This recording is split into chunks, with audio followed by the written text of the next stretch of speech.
이 보고서 제가 쓴 게 아닙니다. 클로드가 썼습니다. 무신사 하반기 매출을 공개 실적으로 분석한 보고서입니다. 4가지 방법을 이용해서 회사에서 쓸 수 있는 정도의 보고서를 만들어 왔습니다. 네, 안녕하십니까. 저는 토스 출신 9년차 개발자입니다. 저도 현재 회사를 다니고 있는데 이 회사에서 보고서 한 번도 제 손으로 쓴 적이 없습니다. 이 문서를 작성하기 위한 모든 과정을 AI한테 맡길 수가 있습니다. 근데 이걸 그냥 AI한테 시키면 이 정도 퀄리티의 결과물이 나옵니다.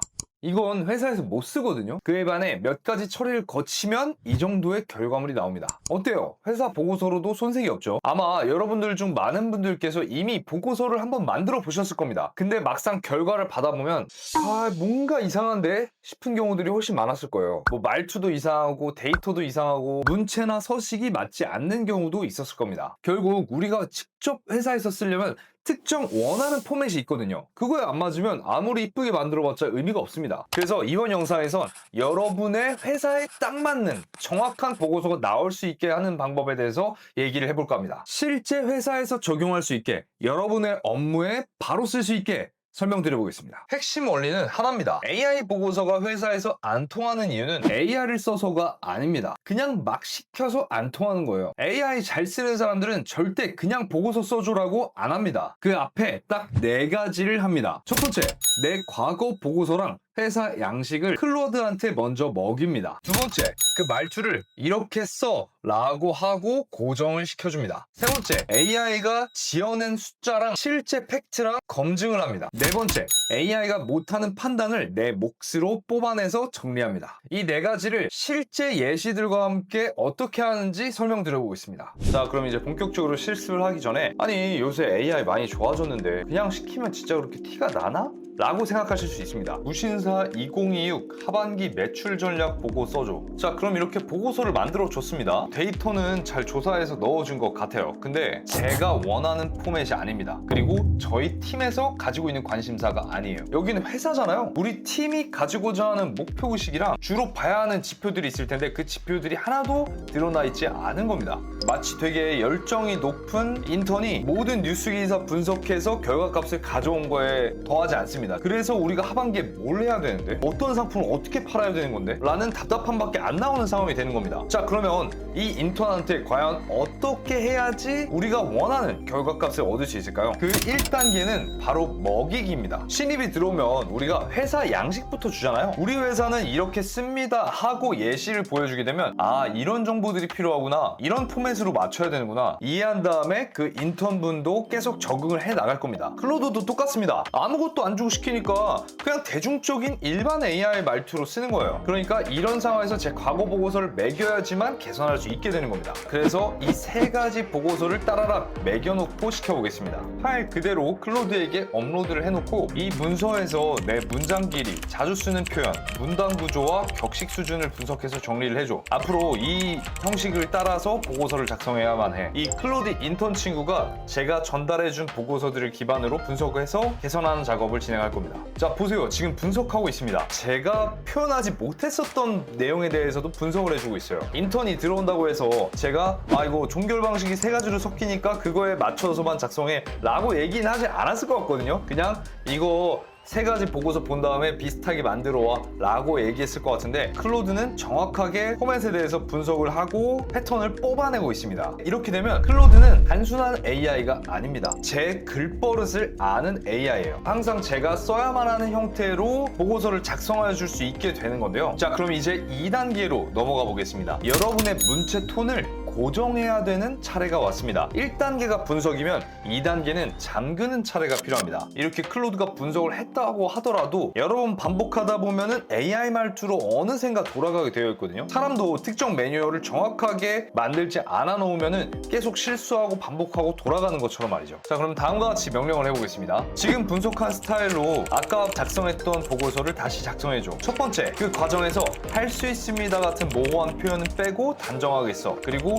다양한 효율적인 같은 빈 형용사는 금지해. 그러면 다음과 같이 보고서를 작성해 준 것을 볼 수 있습니다. 아까 만들었었던 보고서랑 비교하면 확연히 포맷이 바뀌었죠. 그리고 우리가 입력했었던 보고서에 맞춰서 포맷과 말투까지 그리고 강조하려는 내용까지 변경이 된 것을 볼 수 있습니다. 양옆에 띄워놓고 보니까 엄청 달라졌죠. 여기에서 조금 더 현업에서 쓸만한 팁을 드리자면 이렇게 우리가 분석한 스타일로 올바른 결과물을 내는 것까지 확인을 했습니다. 그러면 이 규칙을 앞으로 계속해서 사용하고 싶은 경우가 있을 거잖아요. 내가 다른 보고서를 만든다고 하면 똑같은 포맷을 맞춰줬으면 좋겠어. 그런 경우에 다음과 같이 입력하시면 됩니다. 분석한 내용을 기반으로 보고서 작성하는 것을 스킬로 만들어줘. 여기서 스킬이란 AI에게 특정 업무에 대해서 반복적으로 명령을 시킬 수 있는 기술을 의미합니다. 내가 특정 업무에 대해서 AI에게 반복적으로 시킬 것 같다 라고 하시면 스킬로 만들어 보시는 것을 권장드리고 있습니다. 자, 그러면 모멘트 리포트라고 하는 스킬을 만들었다고 하는데 이 스킬을 활용하게 되면 아까 만들었었던 보고서 포맷을 꾸준히 유지하게 만들 수가 있습니다. 세이브 스킬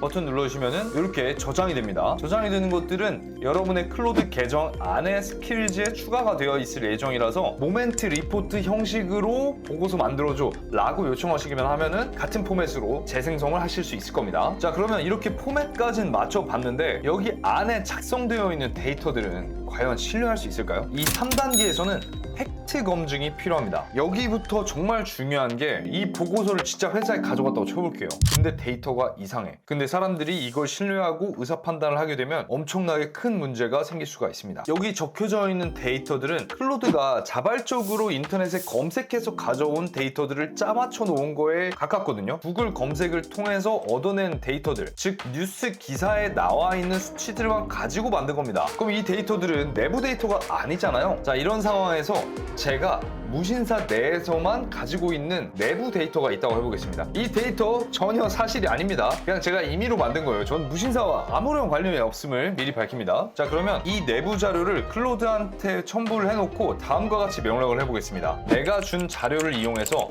방금 만든 보고서를 검증해보자. 보고서 내에서의 숫자, 통계, 사실, 주장만 전부 뽑아서 표로 만들어줘. 그리고 각각이 내가 준 자료에 실제로 있는지 아니면 네가 추정한 건지 솔직하게 표시해줘. 자, 그럼 다음과 같이 표가 나옵니다. 제가 제공을 한 PDF 내에 없는 데이터들도 있고 AI가 자의적으로 해석한 내용도 있고요. 그리고 잘못 파악된 부분도 심지어 있었습니다. 추정된 내용과 임의로 작성한 것들도 많았고요. 자, 이것처럼 AI한테 검증하는 가장 좋은 방법은 자료에 있거나 아니면 자료에 있는데 불일치하거나 아니면 자료에 없거나 아니면 파생된 내용이거나 하는 라벨링을 통해서 분류해서 대조해놔라 라고 하는 게 가장 정확한 파악에 좋습니다. 이 과정을 보시면은 여러분은 느끼실 거예요. 판단이랑 숫자 확정 같은 경우는 본인이 반드시 들어가 줘야만 합니다. 아무리 AI가 좋아졌다고 하더라도 회사 내에서 집중적으로 봐야 되는 요소들에 대해서 해석하는 게 우리 생각과 다를 수가 있거든요. 그래서 이 부분에 대해서는 여러분 본인에게 달려있는 역할이다라고 봐주시면 될 것 같습니다. 이런 식으로 회사 내부 자료를 넣는 게 불안하다 하시는 분들은 왼쪽 환경에 설정 들어가셔서 프라이버시 부분에서 Help Improve Our AI 모델 AI 학습에 사용하지 않겠다를 해제해 두시면 됩니다. 아마 사내에서는 반드시 필수로 키셔야 할 거예요. 자, 그럼 여기서부터 4단계가 시작됩니다. 우리가 3단계에서 한 게 거짓말을 잡는 검증 단계였는데요. 근데 숫자가 아무리 다 맞더라도 AI가 못하는 게 있습니다. 바로 판단입니다. 예를 들어서 이 목표로 하반기를 가는 게 맞을까요? 이 숫자를 회사 실제 목표로 확정할 수 있을까요? 이건 단순한 숫자가 아니라 결정이자 책임이고 회사의 맥락과 연관이 되어 있습니다. 자, 이걸 확인하기 위해서 다음과 같이 요청을 해보세요. 이 보고서에서 숫자는 맞더라도 사람이 최종 확인하거나 결정해야 하는 부분만 콕 집어줘. 네가 자신 없는 부분도 솔직하게 말해줘. 자, 그러면 다음과 같이 애매하게 추정했거나 아니면 판단 기준이 모호한 것들에 대해서도 검증해 달라고 요청을 할 겁니다. 그러면 이 리스트를 확정해 나가고 확인해 나가는 것, 결국 내가 앞에서 했었던 1, 2, 3단계는 AI한테 맡겨버리고 그리고 나서 맨 마지막에 인간이 판단해야 되는 부분에만 제 중요한 시간을 쏟기만 하면 되는 겁니다. 이를 통해서 우리가 회사에서 일하는 시간을 확 줄여낼 수 있을 거예요. 이 4단계를 거침으로써 회사에서 그대로 사용할 수 있는 수준의 보고서가 나올 겁니다. AIT가 안 나는 이유는 AI를 안 써서가 아니라 제 양식, 제 말투, 제 검증, 제 판단이 다 들어갔기 때문입니다. 근데 이 4단계가 딱 하루 안에 끝날 거라고는 기대 안 하시는 게 좋습니다. 왜냐면 인턴이잖아요. 이 인턴들에게 올바른 방향으로 학습시키는 건 좀 시간이 걸리기 때문에 여러분의 피드백을 핑퐁하면서 이 녀석을 점점 더 똑똑하게 일하는 방법에 대해서 고민해 보시는 게 더 좋은 방향일 겁니다. 앞으로 그 내용들은 제가 많이 풀어보겠습니다. 이렇게 해서 오늘 실전에서 쓸 수 있게 보고서 작성하는 방법 4단계를 설명을 드렸습니다. 단계마다 제가 썼었던 프롬프트들을 정리해서 올려두겠습니다. 양식을 학습시키는 법, 문체 고정하는 법, 팩트 검증 리스트와 안 쓸 부분 체크하는 거, 판정하는 기준까지 남겨두겠습니다. 앞으로도 AI를 실제 내 업무에 적용시키려면 어떻게 해야 될까에 대해서 많이 말씀을 드려보겠습니다. AI 안 쓰면 뒤처질 것 같다는 불안 제가 해소해 드릴 테니까 한번 구독 눌러주시고 따라오시면 감사하겠습니다. 전 그러면 또 다음 편에 뵙겠습니다. 감사합니다.